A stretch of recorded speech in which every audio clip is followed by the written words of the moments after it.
आत्मवंदन।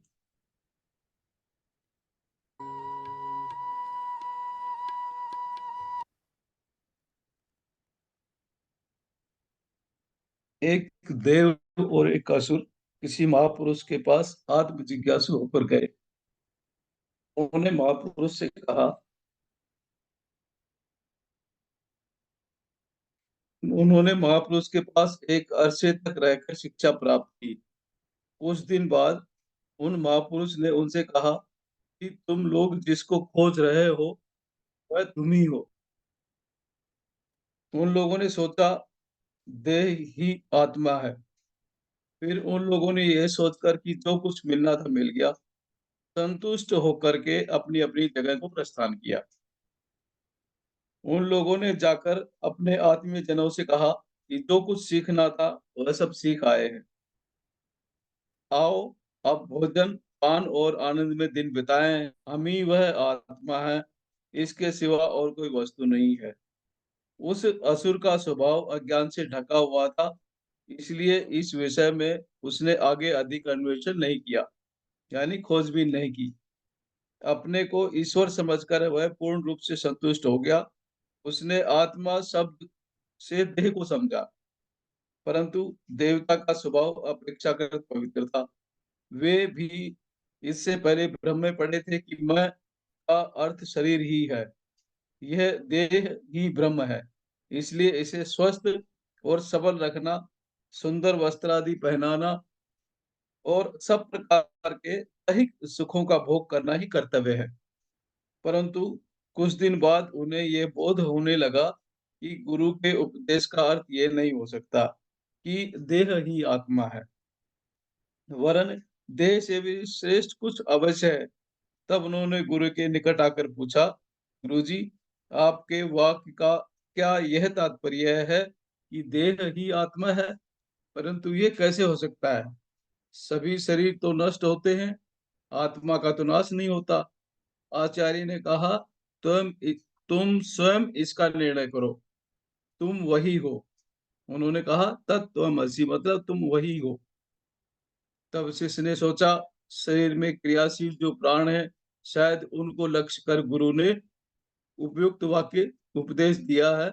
वे वापस चले गए, परंतु फिर शीघ्र ही देखा कि भोजन करने पर प्राण तेजस्वी रहते हैं और न करने पर मुरझाने लगते हैं। तब वे पुनः गुरु के पास आए और कहा, गुरुजी, आपने क्या प्राणों को आत्मा कहा है? गुरुजी ने कहा, स्वयं तुम इसका निर्णय करो, तुम वही हो। उस अध्ययनशील शिष्य ने गुरु के यहाँ से लौटकर सोचा, तो शायद मन ही आत्मा होगा। परंतु वे शीघ्र ही समझ गए कि मनोवृत्तियां बहुत तरह की हैं। मन में कभी सद्वृत्ति तो कभी असद्वृत्ति उठती है, कभी अच्छे विचार उठते हैं, कभी बुरे विचार उठते हैं। अतः मन इतना परिवर्तनशील है, वह कभी आत्मा नहीं हो सकता। तब फिर से गुरु के पास आकर उन्होंने कहा, मन आत्मा है ऐसा तो मुझे नहीं जान पड़ता, फिर आपने क्यों ऐसा ही उपदेश दिया? गुरु ने कहा, नहीं, तुम वह हो, तुम स्वयं इसका निर्णय करो। वे फिर लौट गए। तब उसे ये ज्ञात हुआ कि मैं समस्त मनोवृत्तियों से परे एक अद्वितीय आत्मा हूँ। मेरा जन्म नहीं, मृत्यु नहीं, तलवार मुझे काट नहीं सकती, आग जला नहीं सकती, हवा सुखा नहीं सकती, जल गला नहीं सकता। मैं अनादि हूँ, जन्म रहित, अचल, अस्पृश्य, सर्वज्ञ, सर्वशक्तिमान पुरुष हूँ। आत्मा शरीर या मन नहीं, वह तो इन सबसे परे है। इस प्रकार से देवता ज्ञान से आनंद से तृप्त हो गए, पर उस असुर बेचारे को सत्य लाभ नहीं हुआ, क्योंकि वह तो देह को ही सब कुछ समझते थे, देह में ही उसकी आसक्ति थी। इस जगत में ऐसी असुर प्रकृति के अनेक लोग हैं, फिर भी देवता प्रकृति वाले बिल्कुल ही न हो, ऐसा नहीं है। यदि कोई कहे, आओ तुम लोगों को मैं एक ऐसी विद्या सिखाऊंगा जिससे तुम्हारा इंद्रिय सुख अनंत गुना बढ़ जाएगा, तो अगणित लोग उसके पास दौड़ पड़ेंगे। परंतु यदि कोई कहे, आओ मैं तुम लोगों को तुम्हारे जीवन का परम लक्ष्य या परमात्मा का विषय सिखाऊंगा, तो शायद उसकी बात की कोई परवाह भी नहीं करेगा। ऊंचे तत्व की धारणा करने की शक्ति बहुत कम लोगों में देखने को मिलती है। सत्य को प्राप्त करने के लिए अध्ययनशील लोगों की संख्या तो और विरली है। पर संसार में ऐसे महापुरुष भी हैं, जिनकी ये निश्चित धारणा है कि शरीर चाहे 1000 वर्ष रहे या लाख वर्ष, अंत में परिणाम एक ही होगा। जिन शक्तियों के बल से देह कायम है, उनके चले जाने पर देह न रहेगी। कोई भी व्यक्ति पल भर के लिए शरीर का परिवर्तन रोकने में समर्थ नहीं हो सकता। आखिर शरीर क्या है? वह कुछ सतत परिवर्तनशील परमाणुओं की समष्टि मात्र है। नदी के दृष्टांत से हम इसको समझ सकते हैं। अब हम अपने सामने नदी की जलराशि देखते हैं, तो वह पल भर में चली जाती है और उसकी जगह एक नई जलराशि आ जाती है। जो जलराशि आई है, वह संपूर्ण नई है, परंतु देखने में वह पहले ही जलराशि की तरह है। शरीर भी ठीक इसी तरह सतत परिवर्तनशील है। उसके इस प्रकार परिवर्तनशील होने पर भी उसे स्वस्थ और बलिष्ठ रहना आवश्यक है, क्योंकि शरीर की सहायता से ही हमें ज्ञान की प्राप्ति करनी होगी। यही हमारे पास सर्वोत्तम साधन है। इस प्रकार के शरीरों में मानव शरीर ही श्रेष्ठतम है, मनुष्य ही श्रेष्ठतम जीव है।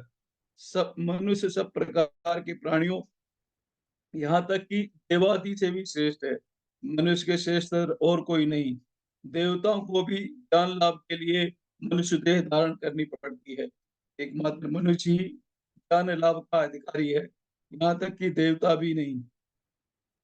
यहूदी और मुसलमानों के मतानुसार ईश्वर ने देवदूत और अन्य समस्त सृष्टियों के बाद मनुष्य की रचना की, और मनुष्य के सृजन के बाद ईश्वर ने देवदूतों से मनुष्य को प्रणाम कर और अभिनंदन कर आने को कहा। इससे इस रूप के पीछे एक महान सत्य ये निहित है कि संसार में मनुष्य जन्म ही अन्य सब जन्मों की अपेक्षा श्रेष्ठ है। पशु आदि हीन योनियां जड़ या मंद बुद्धि की है। ये प्रधानतः तम से निर्मित हुई है। पशु किसी ऊंचे तत्व के को धारण नहीं कर सकते। देवदूत या देवता भी मनुष्य जन्म लिए बिना मुक्ति लाभ नहीं कर सकते। इसी तरह मनुष्य समाज में अत्यधिक धन तथा अत्यधिक दरिद्र आत्मा के उच्चतर विकास के लिए महान बाधक है। संसार में जितने भी महात्मा पैदा हुए हैं, सभी मध्यम वर्ग के लोगों से ही हुए थे। मध्यम वर्ग वालों में सब शक्तियाँ समान रूप से समायोजित और संतुलित रहती हैं। आज के लिए इतना ही। सभी को बहुत-बहुत धन्यवाद।